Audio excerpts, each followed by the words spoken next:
हरे कृष्णा। राधे राधे। परम पूज्य देवादास जी महाराज द्वारा प्रवचन अमृत भाव पुष्पांजलि गोपी गीत की आज दूसरा श्लोक गोपी गीत का। शरदुदाशये साधुजातसा सरसिजोदरा श्रीमृषादृशा सुरतनाथ ते शुल्कदासिका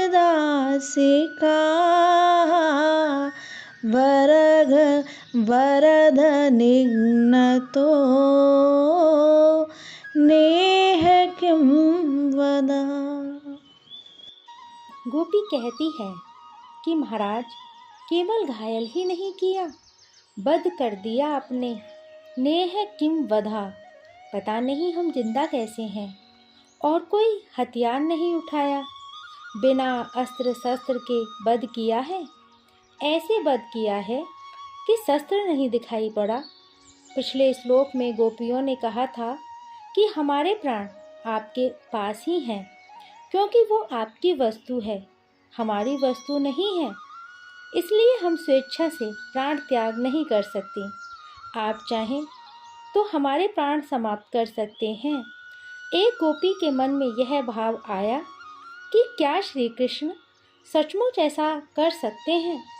तो दूसरी गोपी कहती है कि किसी शस्त्र से तो कभी नहीं मारते हैं, लेकिन बिना शस्त्र के इतना घायल कर दिया है कि मार ही दिया है। कैसे?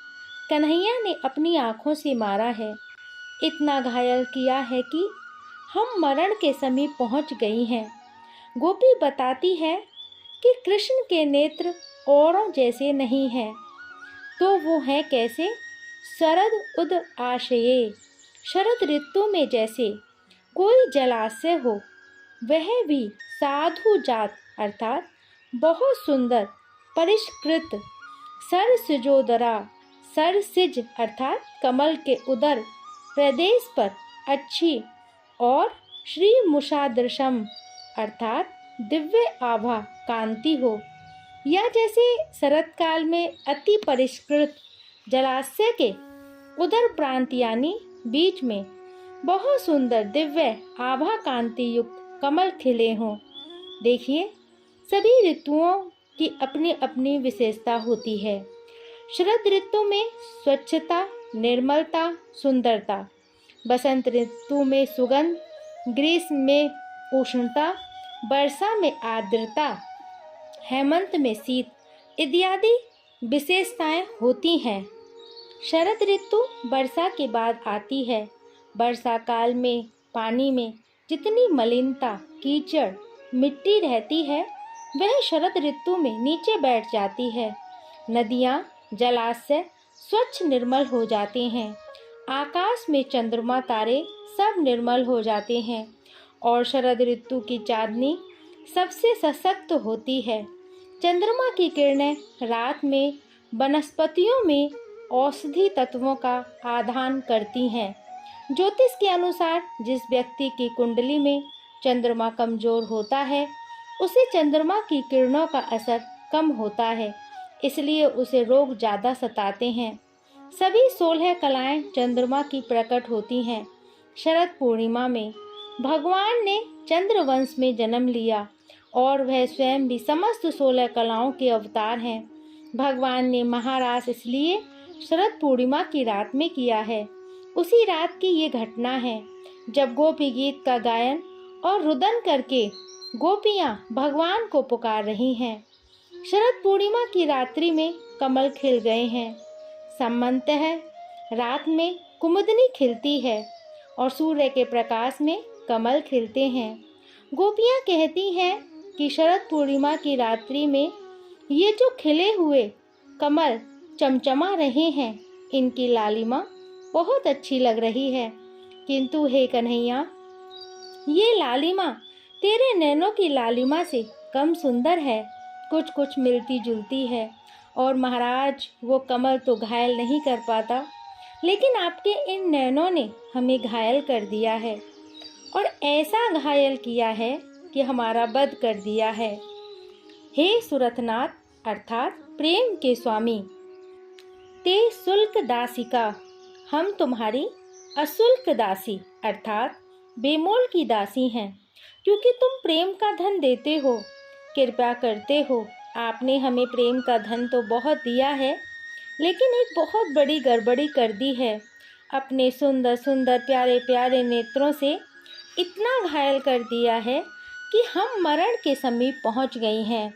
भगवान जब कृपा करते हैं तो उनका प्रेम भक्त को मिलता है, लेकिन भाई यह गोपी जानती है, जन सामान्य नहीं।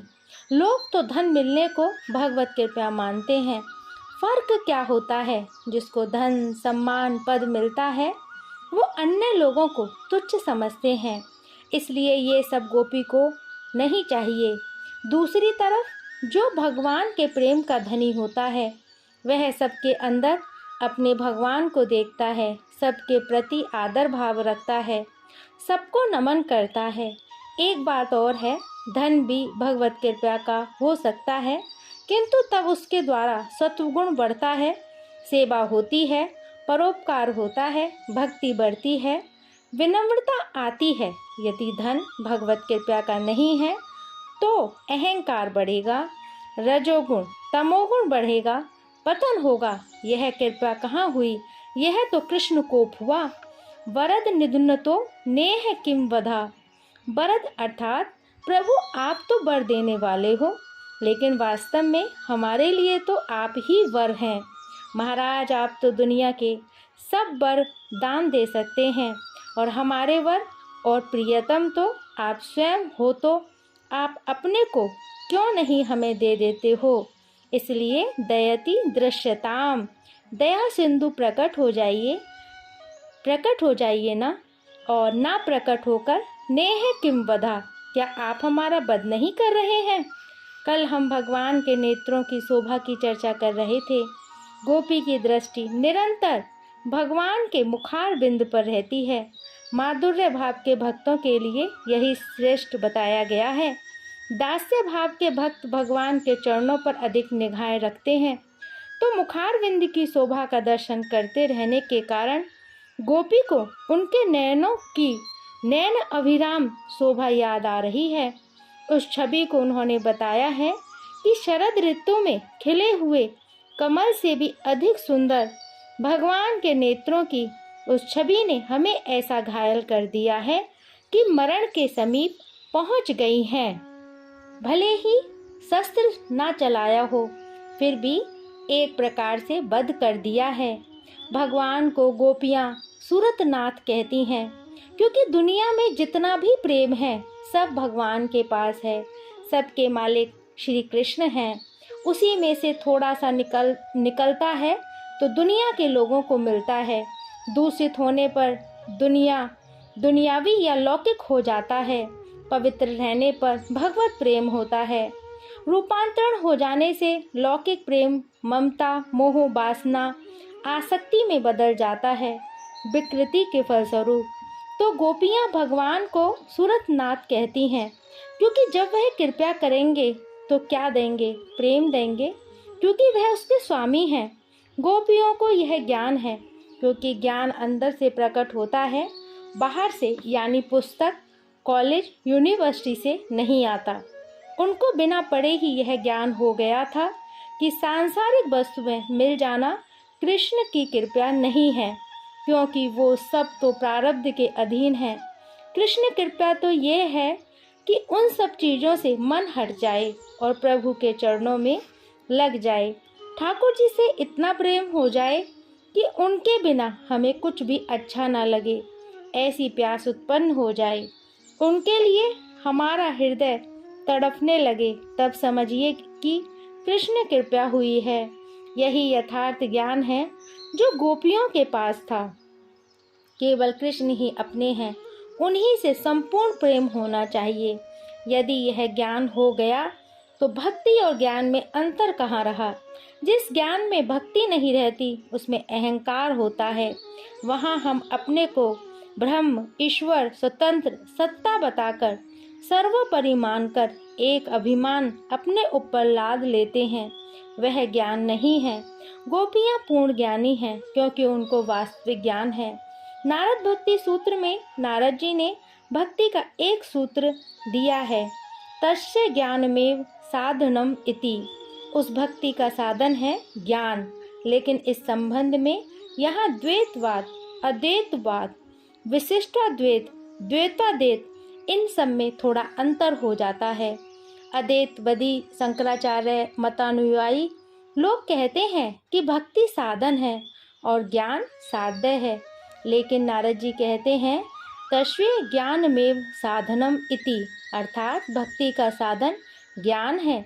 अर्थात जब हमें यथार्थ ज्ञान हो जाता है तो इसके द्वारा भक्ति मिलती है। जब तक यथार्थ ज्ञान नहीं होता, हम संसार के मोह बंधन में, अहंकार में, राग व द्वेष में जकड़े रहते हैं। यथार्थ ज्ञान होते ही जैसे दिखने वाला सांप रस्सी में बदल जाता है, ऐसे ही दिखाई देने वाला संसार का स्वरूप बदल जाता है और कृष्ण ही अपने रह जाते हैं। ये ज्ञान गोपियों को है, इसलिए वे पूर्ण ज्ञानी, वे भक्ता हैं। और वो कहती हैं, हे प्रेम के स्वामी, आपने अपने नैनों की चोट से हमें घायल ही नहीं किया, मरण के समीप पहुंचा दिया है। किसी भक्त संत ने भगवान के नैनों का दर्शन किया था, उसके अनुसार भगवान के नैनों की छवि अनिवर्चनीय है। वह कहते हैं, अमीय हलाहल मद भरे श्याम श्वेत रतनार, जियत मरत झुकी झुकी परत, जेहि चितवत एक बार। भगवान के नेत्रों का सफ़ेद भाग अमीय अमृत है, लाल वाला भाग मद शराब है और बीच में काला नीला मिश्रित भाग हलाहल जहर है। जब भगवान किसी के ऊपर दृष्टिपात करते हैं तो इन तीनों भागों का प्रभाव पड़ता है। जैसे मृतक को अमीय अमृत मिल जाए तो वह जी जाता है, किसी जीवित को शराब पिलाई जाए तो वह लड़खड़ाने लगता है, जहर पिला दिया जाए तो वह मर जाता है।